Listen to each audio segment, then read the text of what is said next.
روایات میں ہمیں کئی مواقع پر اس کا تذکرہ ملتا ہے کہ حضرت عبد الرحمن ابن عوف رضی اللہ تعالیٰ عنہ مشہور صحابی ہیں، عشرہ مبشرہ میں سے ہیں، السابقون الاولون میں سے ہیں، جو پہلے صحابہ مسلمان ہوئے ہیں بالکل شروع میں، ان میں سے ہیں، ان صحابہ میں سے جن کو حضور نے دنیا میں نام لے کر جنت کی بشارت دی ہے۔ عبد الرحمن ابن عوف رضی اللہ عنہ یہ ایک دفعہ حضور علیہ الصلوۃ والسلام کے پاس تشریف لائے تو ان کے کپڑوں پہ رنگ جیسے مہندی یا آپ کچھ بھی کہہ لیں، جو بھی کلر ولر ہوتا ہے وہ لگا ہوا تھا۔ حضور علیہ الصلوۃ والسلام نے ان سے پوچھا کہ کیا تم نے شادی کر لی ہے؟ حضرت عبد الرحمن ابن عوف نے کہا کہ جی میں نے شادی کر لی۔ آپ نے فرمایا کہ بھائی ولیمہ کر لینا، اولم ولو بشات، ولیمہ کر لینا چاہے ایک بکری کیوں نہ ہو۔ اب آپ اس سے اندازہ لگائیں مدینہ منورہ کوئی اتنا بڑا نہیں تھا۔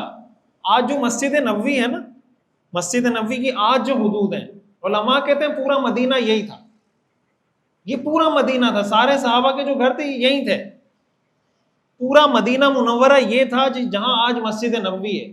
آپ اس سے اندازہ لگا لیں کہ وہ کتنا بڑا شہر تھا۔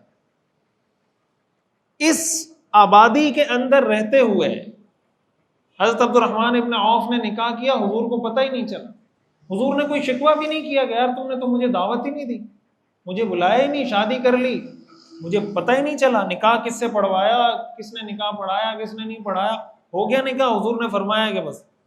حضرت جابر بن عبداللہ رضی اللہ تعالیٰ عنہ کے بارے میں آتا ہے کہ وہ حضور علیہ الصلوۃ والسلام کے پاس آئے، وہ بھی حضور کے بڑے قریبی صحابی ہیں حضرت جابر بن عبداللہ۔ حضور علیہ الصلوۃ والسلام کو انہوں نے بتایا کہ یا رسول اللہ میں نے شادی کر لی ہے۔ تو حضور نے فرمایا کہ تم نے کسی کنواری لڑکی سے شادی کی ہے یا کسی مطلقہ یا بیوہ سے شادی کی ہے؟ تو انہوں نے بتایا کہ نہیں، کنواری لڑکی سے نہیں کی بلکہ بیوہ یا مطلقہ سے کی ہے۔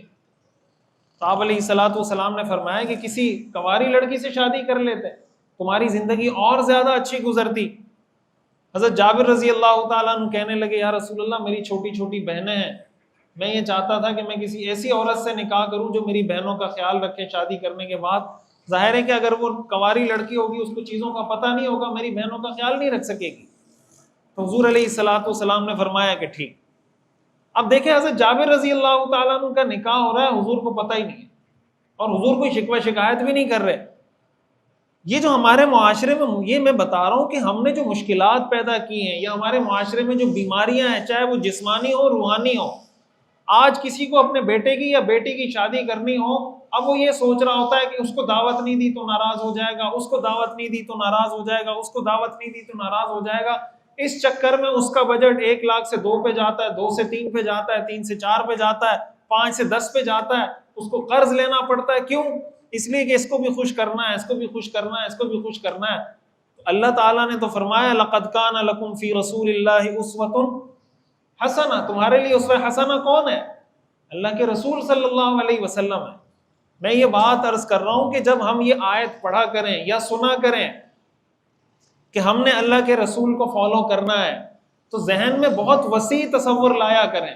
یہ تصور نہیں لایا کریں کہ اس کا مطلب یہ ہے کہ نماز پڑھنی ہے، صرف روزہ، داڑھی، ٹوپی پگڑی، یہ 5 6 7 8 چیزوں کا تصور نہیں لایا کریں، یہ ساری چیزوں کا تصور لایا کریں کہ آپ نے نکاح کیسے کیے ہیں، آپ کا ولیمہ کیسے ہوتا تھا۔ اب حضور علیہ الصلوۃ والسلام نے جو شادیاں کی ہیں، نکاح کیے ہیں، آپ اس کا دیکھ لیں کہ ولیمہ کیسے، شادی کی، نکاح کیا، آپ نے صحابہ کو فرمایا بھائی جس کے پاس جو کچھ ہے لا کے رکھ دو۔ کسی کے پاس روٹی تھی اس نے روٹی لا کے رکھ دی، کسی کے پاس کھجور تھی کھجور لا کے رکھ دی، سب لا کے رکھا، آپ نے فرمایا یہ ولیمہ ہے، کھاؤ۔ اب کتنا بے تکلف معاملہ ہے، اور ہمارے ہاں کتنا زیادہ اس کو پرتکلف بنا دیا ہے ہر چیز کے اندر۔ آپ اپنی، جیسے میں نے بتایا، آپ صرف اپنی غذا کو دیکھ لیں کہ ہماری غذا کیا ہے اور اللہ کے رسول کی غذا کیا ہے۔ وہ کیا کھاتے تھے، ہم کیا کھاتے ہیں، ان کی صحت کیسی تھی، ہماری صحت کیسی تھی۔